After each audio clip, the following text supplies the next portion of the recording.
Sunderland's Stadium of Light celebrates its 20th anniversary this weekend. To mark the ground's birthday, Sunderland play host to Scottish champions Celtic in a pre-season friendly tomorrow. 8:00 Celtic fans are expected on Wearside in the first mass influx of Glaswegians in the stadium's history.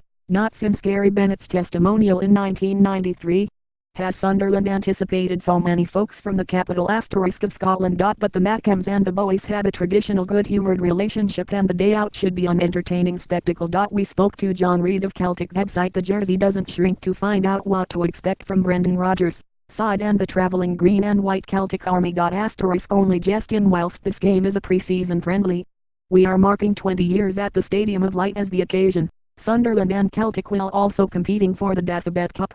If you didn't know, do you think that Rodgers will take this fixture seriously? I think we might use the match to get some players match fit ahead of our game against Rosenborg on Wednesday, and whilst I imagine it will mostly be squad players starting, it will be taken relatively seriously. Sunderland have just signed Celtic old boy Aidan Maggette. What are memories of him and do you think he'll be a success on Wearside? Aidan was a very good player for Celtic. He broke into the side at 17 and was our main creative outlet for a good few years, winning trophies and personal awards galore. He had a very good season for Preston last year, and if he applies himself similarly this season he should do very well. Also got former Sunderland keeper Craig Gordon between the sticks these days. Gordon was released by our club after some serious injury problems, but he's since been able to recover and has been number one at Celtic for a few years now. What are your thoughts on him, and does his brand of goalkeeping suit the style that Rodgers likes to play? In the main, Craig has done very well for us, especially when you consider his injury problems. Indeed, he was man of the match against Rosenborg in our last game.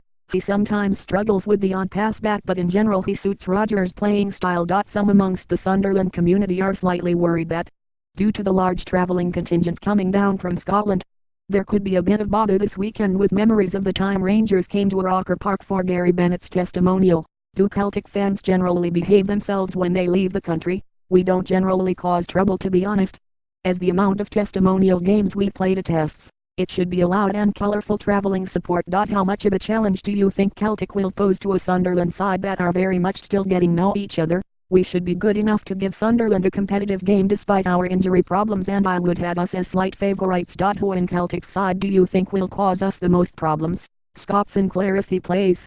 He is probably our best player at the moment. I'm a big fan of Australian playmaker Tom Rogic. He is the most skillful player in Scottish football. And, in turn, which Sunderland players do you think could cause Celtic issues, aside from the aforementioned Aidan Maggette? Jermaine Lens looks to be a good player. How do you think that the game will play out?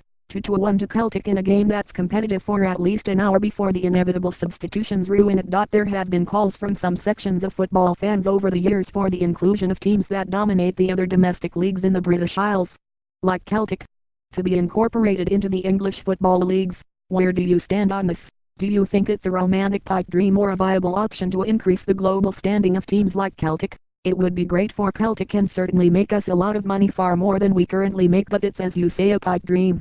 Maybe in the days before the newer TV contracts it could have happened, but that ship has long since sailed. Do you feel Celtic compete in the European tournaments and that your owner and board are prepared to back a serious campaign to win a trophy over there? Or is it considered by Celtic fans to be something they aren't aiming for? Just another throwaway tournament? The aim every season, to be honest, is just to qualify for the Champions League. And once we get there we can perhaps finish third and get Europa League football with a favourable draw. We've never really spent huge money. We prefer to buy a player for relatively cheap and sell for big money, as we've done with Victor Wanyama, Fraser Forster and Virgil van Dijk. And I can't see that policy changing anytime soon. Dembele is a young man with an incredible reputation. Do you think enough is being done to recognize talent at that age and blood them in competitive games? Have Celtic been lucky there, or does your scouting system have a remit to focus on youth? Do they promote young players in a fashion that's perhaps more progressive than other clubs? We got lucky with Dembele, as we were able to get him for relatively cheap, and it was a great bit of scouting by the club. Being a young player at Celtic is very difficult. First of all, you are always hyped up by the fans and press, and secondly the pressure is on to win every game. If we draw a game it turns into a crisis, and sometimes it's best to take younger homegrown players out of the firing line. I think those might be reasons why we seem to bring in young players from abroad rather than through the youth ranks. The homegrown players will only succeed if they are exceptional, like Kieran Tierney.